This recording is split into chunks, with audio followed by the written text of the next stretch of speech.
Kami hadir dengan informasi terkini, aktual dan terpercaya.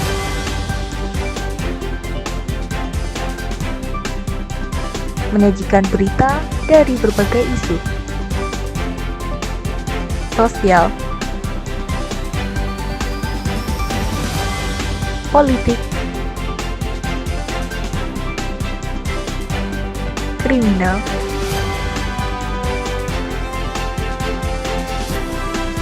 dan budaya.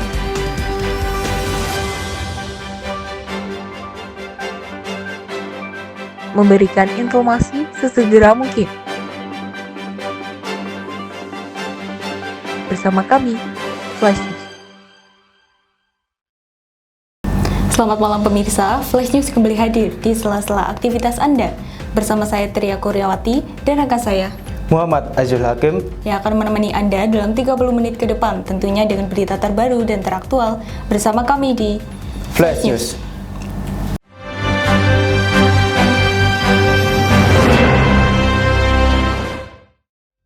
Pemirsa, telah terjadi penggerebekan pabrik miras palsu di Jalan Raya Pandansari, Karangjambu, Srowang, Kebumen, Jawa Tengah. Penggerebekan dilakukan oleh Satreskrim Polres Kebumen yang dipimpin langsung oleh Kapolres Kebumen AKBP Burhanuddin. Senin sore, 3 April 2023, pabrik miras palsu di Desa Karangjambu, Srowang, Kebumen, Jawa Tengah digerebek. Dalam proses penggerebekan, satu sales pabrik tertangkap, namun pemilik pabrik berinisial YH, 53 tahun, berhasil kabur dan menjadi DPO Polres Kebumen. Menurut AKP Heru Sanjoto selaku Kepala Siumas Polres Kebumen, pabrik miras palsu tersebut telah beroperasi selama 5 tahun. Ya, kalau mereka memang sudah lama, kenapa sampai lama peredarannya? Karena yang namanya miras, masyarakat atau pengguna miras tersebut kan mereka mungkin tidak mengerti bahwa itu palsu atau legal tidak mengerti, sehingga sampai saat ini tidak ada laporan atau masyarakat sampai melaporkan kita. Hairun Anwar selaku Ketua RT setempat menuturkan bahwa pelaku jarang bersosialisasi dengan warga, sehingga operasional pabrik dicurigai. Untuk menutupi kecurigaan warga, pelaku menggunakan modus operandi menjual parfum. Selanjutnya, ratusan mahasiswa daerah istimewa Yogyakarta yang tergabung dalam Aliansi Yogyakarta Menggugat siang tadi baru saja melakukan aksi demonstrasi di depan gedung DPRD Daerah Istimewa Yogyakarta. Untuk melihat kondisi terkini di sana, sudah ada rekan kami Yuda Pratama. Baik, Yuda, bagaimana kondisi terkini di sana dan apa saja yang menjadi tuntutan oleh para demonstran? Baik, Azizul Antria di studio. Kali ini saya sedang berada di depan gedung DPRD Provinsi DIY, di mana saat ini sedang terjadi aksi demo yang dilakukan oleh beberapa universitas di Yogyakarta. Dari informasi yang kami dapat, aksi demo dimulai dari parkiran Abu Bakar, lalu menuju ke titik gedung DPRD Provinsi DIY yang ada tepat di Jalan Malioboro. Lalu saat ini saya sudah berada dengan salah satu mahasiswa pendemo yaitu Zanwar. Kalau boleh tahu, tuntutan apa sih dari aksi demo yang sedang dilakukan ini? Sebenarnya ini menjadi masalah hal yang ini ya krusial dalam mahasiswa karena Perpu Cipta Kerja ya. Sebenarnya Perpu Cipta Kerja ini menjadi masalah di mahasiswa untuk ke depan sebenarnya. Yang bagaimana mahasiswa akan menjadi buruh dan kepada masyarakat juga. Ya, beberapa tuntutan di dalam aksi demo ini sebenarnya ada tuntutan yang mana sangat urgensi, ya, yang dimana di pasal 11 2020 ini bahwasanya dilihat sangat krusial kepada masyarakat buruh ya, karena kita sebagai mahasiswa yang agent of change and control ini lebih mementingkan juga kepada masyarakat buruh sebenarnya, karena di dalam isinya ya ini menurunkan upah minimum pada masyarakat buruh. Dan ini masih ada juga dalam sejarah 2014 ya, bahwasanya perkembangan ekonomi yang dulu 2014 karena ada masa Covid akhirnya tertimbullah UU Cipta Kerja ini. Kalau untuk harapannya sendiri dari aksi demo ini apa ya? Harapannya sendiri bahwa bagaimana DPR bisa menjawab sih tuntutan-tuntutan kita ya, agar bisa memedamlah masalah isu-isu ini, karena ini sangat krusial ya. Beberapa nasional juga kan, Lampung yang kemarin sempat represif juga oleh aparat. Itu aja sih. Oke, makasih Kak Januar atas kerjasamanya. Kembali ke aksi demo, ada dari informasi kami yang dapatkan ada 3 tuntutan yang dilakukan. Yang pertama ada penolakan dari UU Cipta Kerja, ada penolakan pengunduran Pilpres tahun 2024, dan juga penolakan atau ketuntutan untuk gratiskan pendidikan di DIY. Dan saat ini sedang terjadi orasi yang dilakukan dari aksi demo. Dan aksi demo sendiri sudah dilakukan sejak pukul 1:30. Begitu saja report dari depan gedung DPRD, saya kembalikan kepada Tria dan juga Haji Zul di studio. Terima kasih Yuda atas laporannya. Selamat bertugas kembali. Beralih ke berita selanjutnya, pemirsa, sejumlah mahasiswa yang tergabung dalam Aliansi Yogyakarta Menggugat siang tadi kembali menggelar aksi di depan gedung DPRD DIY. Aksi ini merupakan bentuk lanjutan dari aksi pertama yang dilakukan oleh Aliansi Yogyakarta Menggugat pada hari Senin 3 April 2023 kemarin. Pada aksi kedua ini, terlihat jumlah demonstran yang jauh lebih sedikit dibanding aksi demo pertama kemarin. Tampak demonstran dijaga ketat oleh pihak kepolisian untuk meminimalkan kerusuhan yang dapat terjadi. Dalam aksi kedua ini, Nur Hayadi selaku Ketua DPRD DIY melakukan dialog langsung dengan demonstran serta menandatangani tuntutan demonstran. Adalah pendidikan di DIY, gitu ya. Yogyakarta, 13 April 2023.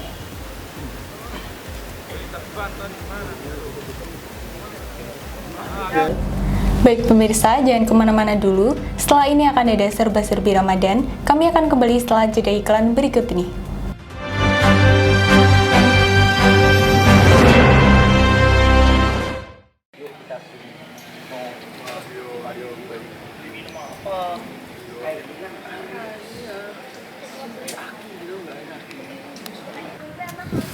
Aduh, mereka kenapa tiap hari ada di sana sih? Kayak nggak ada kerjaan aja.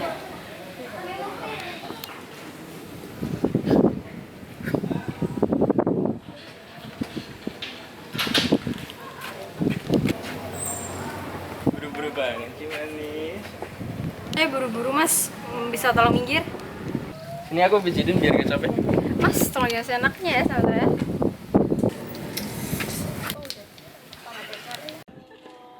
Lepasin nggak? Woi, bantuin sini.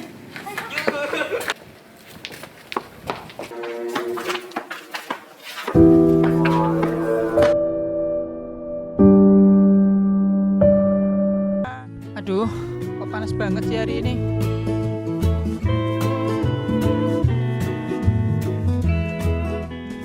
Hehehe, main pasir dulu. Aduh, aku haus dan capek. Panas banget sih hari ini. Hah? Apa itu? Kelapa. Rezeki anak soleh nih. Gimana bukanya nih? Loh, minuman apa nih? Hydro Koko.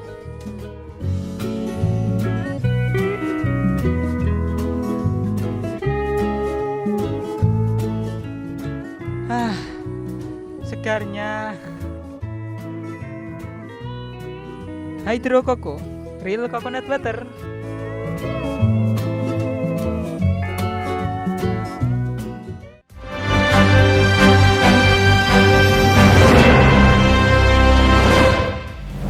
Baik pemirsa, banyak cara yang bisa kita lakukan untuk mencari kebaikan di bulan suci Ramadan. Seperti apa yang dilakukan oleh Badan Eksekutif Mahasiswa Amikom yang melakukan kegiatan berbagi santapan sahur bagi mereka yang kurang mampu. Kegiatan ini merupakan wujud kepedulian terhadap mereka yang hidup dalam kekurangan dan harus hidup di jalanan. Kegiatan ini merupakan kegiatan perdana yang dilaksanakan di seputaran kawasan Malioboro dengan menyasar tunawisma, tukang becak, dan kaum marginal. Pihak BEM menuturkan, apabila memungkinkan, kegiatan ini ke depannya akan dilaksanakan kembali. Kurniawan, saya mahasiswa Universitas Amikom Yogyakarta. Baik, untuk tujuan dari kegiatan sahur on the road ini sendiri, yang pastinya adalah kita ingin berbagi kebaikan dengan cara membagikan makanan-makanan kepada orang-orang luar sana, khususnya adalah orang-orang tunawisma dan orang yang tidak mampu. Untuk tepatnya kegiatan ini dilaksanakan pada tanggal 2 April tahun 2023, tepatnya pada dini hari. Melihat antusias teman-teman mahasiswa Universitas Amikom Yogyakarta, mungkin apabila memungkinkan, tahun-tahun selanjutnya akan bisa dilaksanakan kegiatan amal ini, yaitu kegiatan sahur on the road. Baik, untuk tadi kegiatannya itu ada di Malioboro dan Jalan MT Haryono. Tujuannya tuh buat agar orang-orang yang emang sekiranya butuh tuh benar-benar bisa merasakan makan secara enak dan layak tanpa perlu kita susah-susah mencari gitu aja sih, sama buat sosial aja sih. Beralih pada keseruan malam takbiran. Malam takbiran memang menjadi malam yang paling ditunggu bagi masyarakat muslim yang telah menjalani puasa Ramadan. Hal tersebut tak lain karena adanya tradisi tahunan yaitu takbir keliling. Berikut liputan keseruan takbir keliling di kawasan Masjid Jami At-Taqwa, Minomartani, Sleman, Daerah Istimewa Yogyakarta. Tahun ini, Masjid Jami At-Taqwa Minomartani kembali menunjukkan eksistensinya dengan menggelar takbir keliling. Sempat meredup tahun 2022 kemarin dikarenakan ketatnya aturan PPKM, takbir keliling tahun ini kembali digelar dengan meriah. Semarak takbir ini dimeriahkan dengan penampilan dari beberapa kontingen yang diikuti mulai dari anak-anak hingga orang dewasa. Takbir keliling ini dilaksanakan sekitar pukul 8 sampai 11 malam waktu Indonesia Barat. Kawasan masjid dibatasi oleh para warga sekitar serta penonton dari berbagai daerah. Musibah bisa menimpa siapa saja, bahkan saat di bulan Ramadan sekalipun. Seperti apa yang dialami oleh siswa SMK berinisial BE 17 tahun di Desa Bulorejo, Kecamatan Ayah, Kebumen. Korban kehilangan nyawa karena terkena ledakan dari petasannya sendiri. Polres Kebumen langsung melakukan olah tempat kejadian perkara. Posisi korban?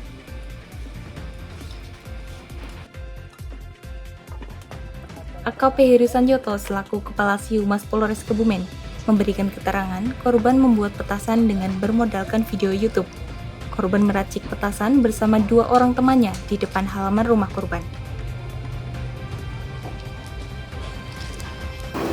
Terkait kejadian yang di Kecamatan Ayah, itu bermula dari seorang pemuda berinisial D. Saat itu dia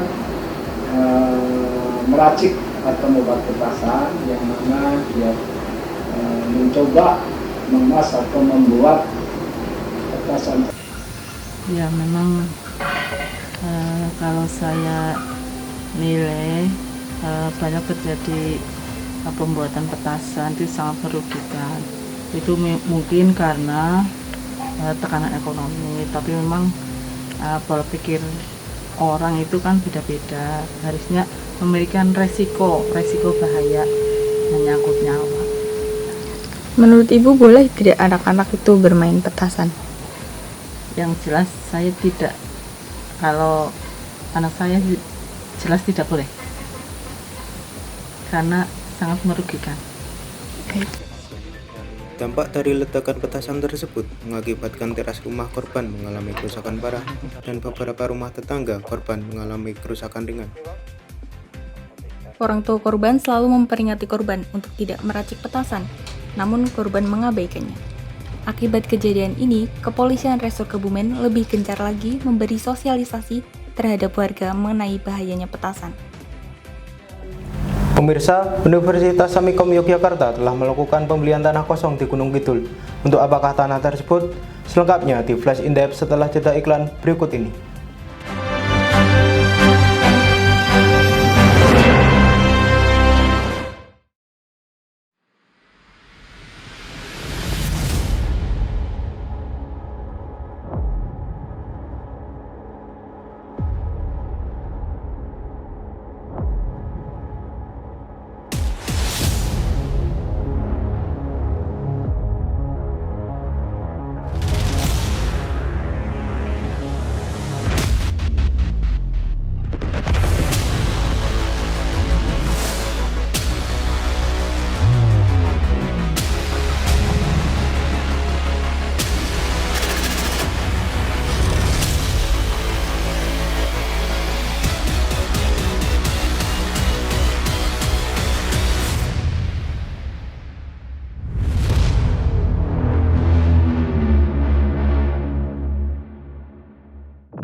kalau yang best seller ada kombucha Kak, bisa dicobain Kak. Pesen satu ya Mas? Oke. Ingat kombucha, ingat bunga telang, dan juga kopi. Makasih ya Mas. Kopi Omah Martani. Kombucha, ya kopi Omah Martani.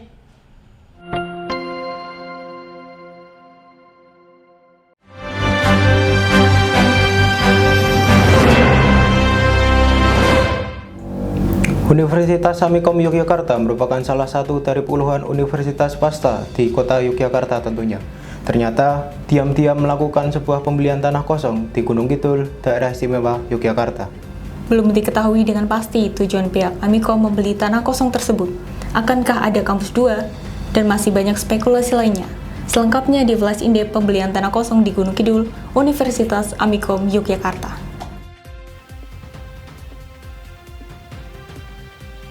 Sebenarnya, apakah yang sedang direncanakan oleh Universitas Amikom Yogyakarta dengan pembelian tanah yang dilakukan di Gunung Kidul? Mari kita telusuri lebih lanjut.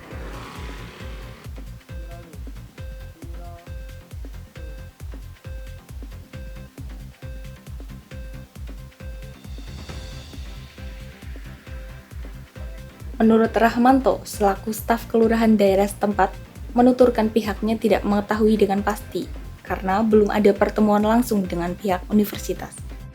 Untuk transaksi untuk ke desa belum, cuma biasanya langsung ke dukuh, dukuhnya yang di wilayahnya kan. Oh, untuk desa tidak ada. Jadi kemarin langsung ke dukuh ya, dukuh yang di wilayah. Untuk kita belum tahu investasinya.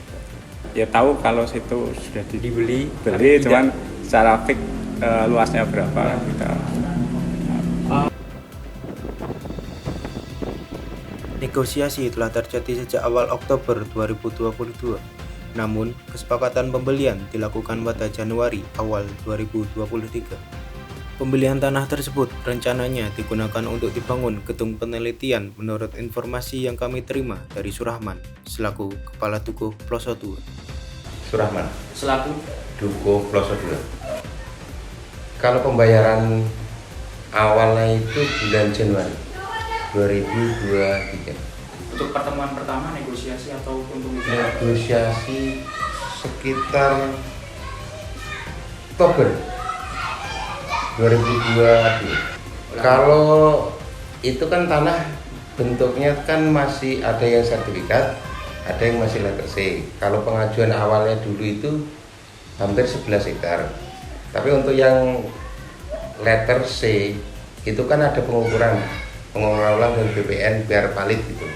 Kalau biasanya kalau letter C kan itu hanya luas perkiraan, jadi harus diukur ulang dari BPN untuk mengetahui kevalitannya gitu. Oh, kalau harga tanahnya per meternya 40.000.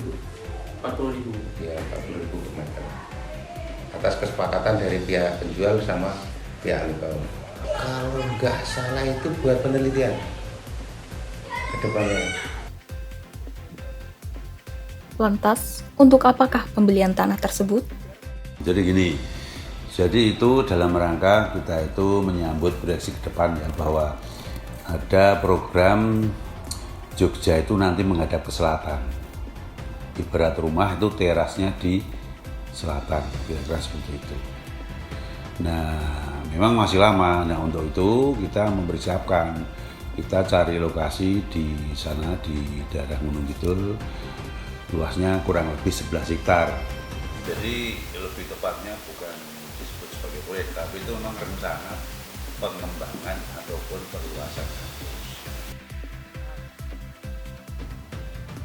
Menurut Renitia Aziza Kartika Kirana selaku dosen perencanaan wilayah dan kota menuturkan, ya memang sudah sempat dengar itu memang sudah dibeli. Kalau nggak salah sudah dibeli, cuman dari segi lokasinya saya kurang tahu di mana. Cuman tahunya ada di Gunung Kidul. Pembelian itu tuh entah untuk pembangunan kampus atau mungkin lebih ke pengembangan badan usaha Amikomnya itu Mas gitu. Kalau dari segi kampus sepertinya belum ya kalau dalam jangka pendek ke sana, karena Amikom baru saja beli juga yang di dekat sini Casa Grande, baru beli juga. Jadi lebih mungkin yang dikembangkan yang di sini daripada yang di sana gitu.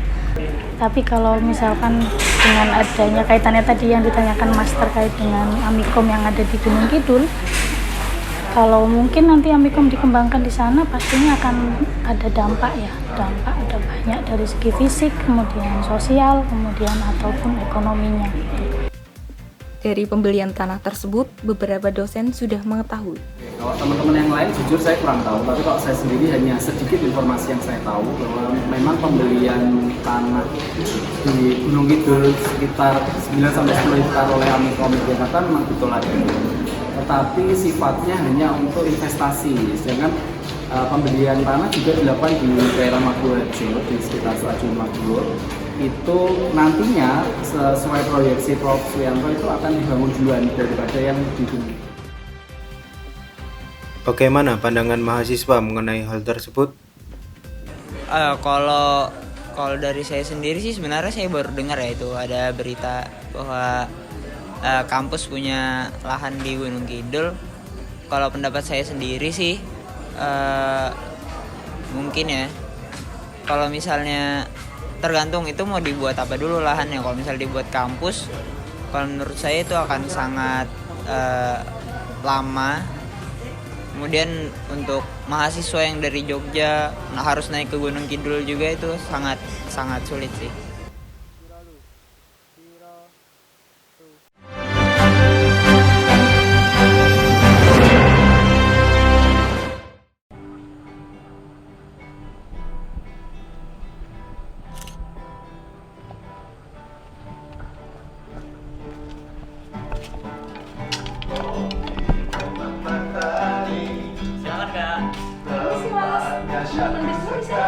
Oh, di sini kalau yang best seller ada kombucha Kak, bisa dicobain Kak. Pesen satu ya Mas? Oke. Ingat kombucha, ingat bunga telang, dan juga kopi. Makasih ya Mas. Ingat kopi Omah Martani. Kombucha, ya kopi Omah Martani.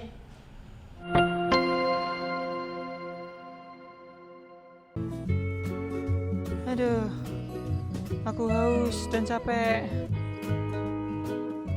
Panas banget sih hari ini. Hah? Apa itu? Kelapa. Rezeki anak soleh nih. Gimana bukanya nih? Loh, minuman apa nih? Hydro Koko.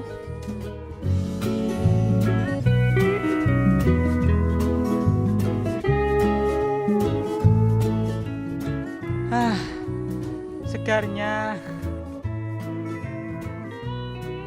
Hydro Koko, real coconut butter.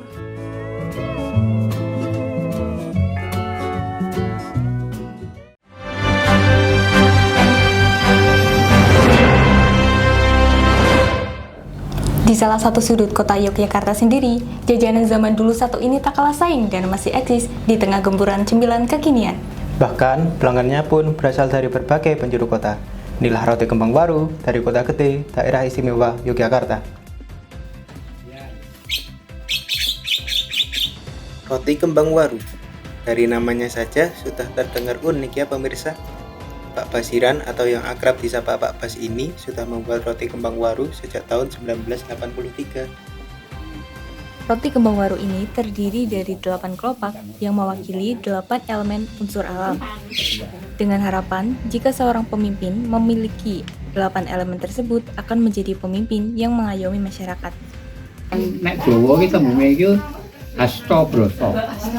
Hasto itu bahasa Sanskerta, tembunge saiki iki 8.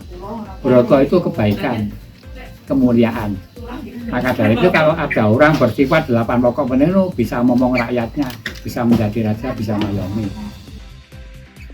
Salah satu pembeli di sana menuturkan bahwa roti kembang waru cocok dijadikan sebagai rekomendasi. Boleh, nama saya Linda. Asalnya dari mana? Saya asli Jogja, dekat sini aja sih. Sangat cocok. Iya, karena juga kuenya terbuat dari tradisional ya Kak ya. Jadi untuk nguri-nguri budaya Jawa ibaratnya kayak gitu kepalanya. Suasana meriah terekam saat perayaan Parade Seni Budaya Lintas Etnis di Jalan Malioboro, Daerah Istimewa Yogyakarta. Parade ini merupakan salah satu bentuk gelaran untuk memeriahkan HUT Pemkot Jogja ke-76. Pemerintah Kota Daerah Istimewa Yogyakarta menggelar perayaan HUT Pemkot Jogja ke-76 dengan Parade Seni Budaya Lintas Etnis pada Sabtu malam tanggal 10 Juni 2023. Diselenggarakan di kawasan Jalan Malioboro hingga titik 0 km dan mengusung tema Semangat Pancasila dalam Kebinekaan.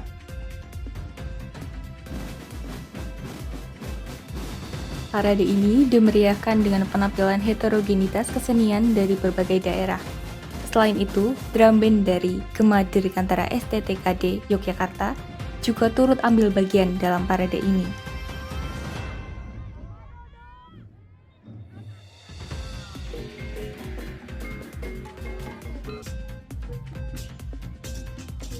Parade ini sukses menarik perhatian warga maupun pendatang dengan padatnya kawasan Jalan Malioboro hingga titik 0 km. Parade ini sedianya diselenggarakan pada tanggal 3 Juni, namun akhirnya harus ditunda menyusul agenda kunjungan Presiden Jokowi ke wilayah Yogyakarta.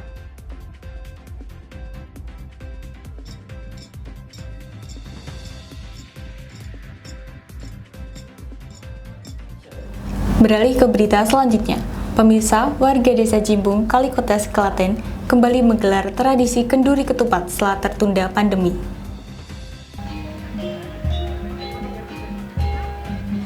Kepala Desa Jimbung menuturkan tradisi ini merupakan tradisi yang telah berlangsung sejak Desa Jimbung berdiri. Oh, sejarahnya sejak dulu kala, sejak Jimbung Jimbung berdiri tahun 1946. Setelah itu ada kenduri ketupat. Dalam kenduri ketupat ini terdapat 3 gunungan yang berisi ketupat serta hasil bumi. Antusiasme warga terlihat dalam mengikuti acara ini saat saling berebut untuk mengambil ketupat serta hasil bumi yang terdapat di gunungan. Dari kecil sampai sekarang. Berarti ini acaranya emang udah dari lama ya Bu? Udah lama. Dulu kan nggak di sini, dulu daerah di turis di itu daerah turis sana kan dulu sana, sekarang pindah kemari gitu. Dapat timun, terong, ketupat sama ini sayur, kangkung sama apa itu? Bukan pare apa namanya nih?